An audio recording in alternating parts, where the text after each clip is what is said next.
శ్రీకాకుళం జిల్లా శ్రీకూర్మం పుణ్యక్షేత్రంలో వెలసినటువంటి దశావతారాలలో రెండవతన శ్రీకూర్మం పుణ్యక్షేత్రం సమీపంలో ఉన్నటువంటి చెగిడిపేట గ్రామం ఈరోజు ప్రపంచవ్యాప్తంగా చెప్పుకునే పరిస్థితులు నెలకొన్నాయి. ఇటీవల విశాఖ సాగర తీరంలో నిర్వహించిన 11వ ప్రపంచ యోగా దినోత్సవం ఘనంగా నిర్వహించారు. కాకపోతే ప్రపంచం మొత్తం ఆకర్షితులు చేసినటువంటి ఈ యోగా దినోత్సవంలో మాత్రం ఒకే ఒక్క మహిళ 65 ఏళ్ళు పూర్తి చేసుకుని ఈ యోగా కార్యక్రమంలో భాగస్వామై రాష్ట్ర ముఖ్యమంత్రిని సైతం ఆకర్షితులు చేసుకున్నారు. ఆమె పేరే దాలమ్మ. ప్రస్తుతం మాత్రం ఆవిడ ఇంటి పేరు కలగదాలమ్మ. ఆమె ఈ ఆసనాలు వేయడంతో ఆమె యోగా దాలమ్మగా మారారు. ఆ నాన్నమ్మ సాధించినటువంటి ఈ ఘనత మాత్రం మనవలందరూ కూడాను ఈరోజు చాలా ఆనందపడుతున్నాం. ప్రస్తుతం కొడుకులు పిల్లలు అంతా ఉన్నారు. యోగా అన్నది ఒక ఆసనాలు. ఆ ఆసనాల విషయంలో నాన్నమ్మ ఆ రోజు యోగాలు వేసింది, ఈరోజు ఇంత గుర్తింపుని తెచ్చిందంటే నాన్నమ్మకు దాని గురించి ఏమైనా పరిజ్ఞానం ఉందా? లేదు, వాళ్ళ ఆసనాలు ఎప్పుడు నాన్నమ్మ వేయలేదు. మాకు ఎప్పుడైనా వేస్తుంటే ఏట్రా చేస్తుంటారు అడుగుతుంటారు అంతే. కానీ ఆ రోజు నాన్నమ్మ వేసిన ఆసనాలను ఈరోజు ముఖ్యమంత్రి పొగుడుతున్నారంటే నాన్నమ్మలోని ఏ శక్తి ఆ రోజు ఆసనాలు వేయడానికి దోహదపడి?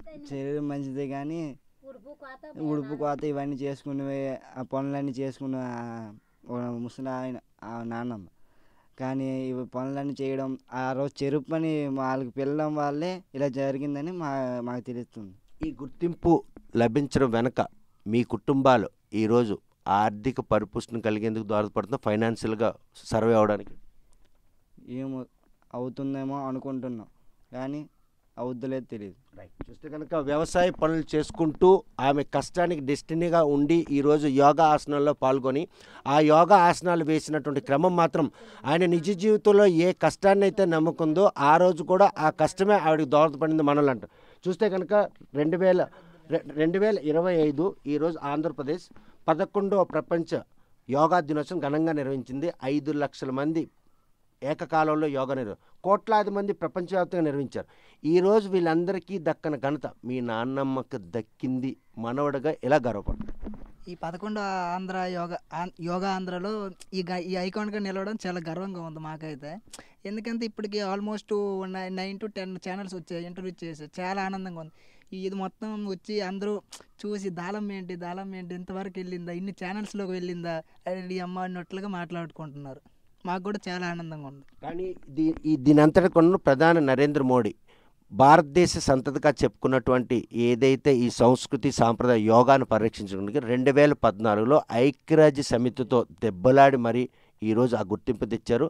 11వ ప్రపంచ యోగా దినోత్సవం ఘనంగా నిర్వహించేందుకు ఆంధ్రప్రదేశ్ ప్రతిష్టంగా తీసుకుని వైజాగ్ నిర్వహించిన దాంట్లో ఇటువంటి హానర్ మీ నాన్నమ్మకి దక్కడం అంటే ఆమెకి ఇది అదృష్టమా, లేకపోతే ఆమె నిజ జీవితంలో కష్టాలు తొలగిపోవడానికి దోహదపడుతుంది?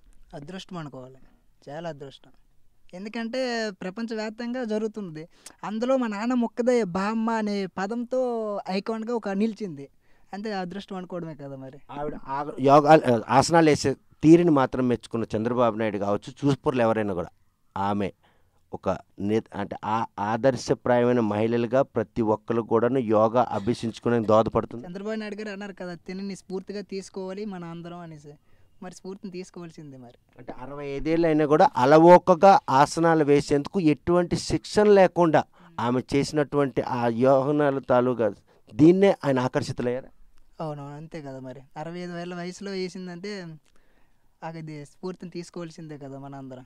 ఈరోజు అటువంటి ఘనతను ఆర్జించడానికి నాన్నమ్మకి ఏ అంశం దోహదపడింది అంటే ఆమె వ్యవసాయ పనులు కావచ్చు, ఇతరత్ర పనులు చేయడమే అది దోహదపడిందా?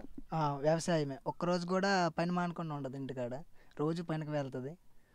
పని మాత్రం వ్యవసాయం పనులే చేస్తుంది. నాన్నమ్మకి దక్కిన ఈ ఘనత ఈ గ్రామంతో పాటు ఈ జిల్లాకు కూడా ఒక పేరు ప్రఖ్యాతులు వచ్చాయి అంటే మంచిదే కదా. మరి యాక్చువల్గా కలగ దాలమ్మగానే అందరికీ సుపరిచితురాలు.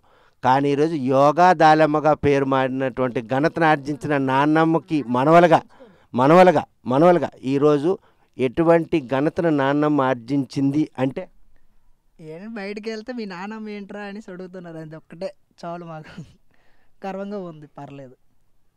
బయటకు వెళ్ళగానే మీ నాన్నమ్మ ఏంట్రా ఛానల్ వరకు వెళ్ళిపోయింది, ఇంటర్వ్యూ ఇచ్చే స్థాయికి వెళ్ళిపోయింది అన్నట్లు మాట్లాడుతున్నారు, అడుగుతున్నారు. నేనేం చెప్పుకొని వాళ్ళకి చూసి నవ్వుకొని మరి ఏం చేస్తాం అనుకుని వచ్చింది. 2011 ప్రపంచ యోగా దినోత్సవంలో నన్ అదర్ దెన్ లేడీ ఎవరైనా ఉన్నారంటే నానమ్మ ఐకాన్గా నిలిచింది. సో ఆమె స్ఫూర్తి ప్రతి ఒక్కరికి కూడాను ఇన్స్పిరేషన్గా ఉండేందుకు దోహదపడింది. మరి సో అందులో భాగంగానే ఆమెను చూసి మీరు నేర్చుకోవాల్సింది ఏదైనా ఉందా? నేర్చుకోవాలి, మేము కూడా ఇక్కడ నుంచి యోగాని ట్రై చేస్తాం. రైట్. చూస్తే కనుక ప్రస్తుతం నాన్నమ్మకు దక్కిన ఆ ఘనతను మాత్రం ఆనందంగా ఉన్నటువంటి మనవలు ఆ నాన్నమ్మ వ్యవసాయ పనుల్లో చేసినటువంటి ఆ మెలకువలు ఈరోజు ఆ యోగా దినోత్సవంలో పాల్గొనడం, ఆమె ప్రపంచవ్యాప్తంగా కోట్లాది మంది ఈ యోగా కార్యక్రమంలో హాజరైనా కూడా ఆమె వేసినటువంటి ఆసనాలకు మాత్రం మంత్రముగ్ధులైన ముఖ్యమంత్రి చంద్రబాబు నాయుడు ఆ ఫోటోను చూసి మురిచిపోవడం, ఈ విషయం మాత్రం ఎక్కడో ఉన్నటువంటి కలగ దాలమ్మ నాన్నమ్మ ఈరోజు చుట్టుపక్కల వారికి కూడా సుపరిచితులు కావడం, బయటికి వెళ్తే కలగ దాలమ్మ మనవలుగా గర్వపడుతున్నామని సంతోషం వ్యక్తం చేస్తున్నారు. నాన్నమ్మ చేసినటువంటి ఆసనాలు మాత్రం తాము కూడా అలవరుచుకునేందుకు తమ వంతుగా ప్రయత్నాలు చేస్తాం. యోగా విషయంలో మాత్రం 2011 ప్రపంచ యోగా దినోత్సవ ఐకాన్ ఎవరైనా ఉన్నారంటే అది కలగ దాలమ్మ అనడంలో ఎటువంటి అతిశక్తి లేదు. వీడియో జర్నలిస్ట్ రామకృష్ణతో సత్యం, RTV శ్రీకాకుళం.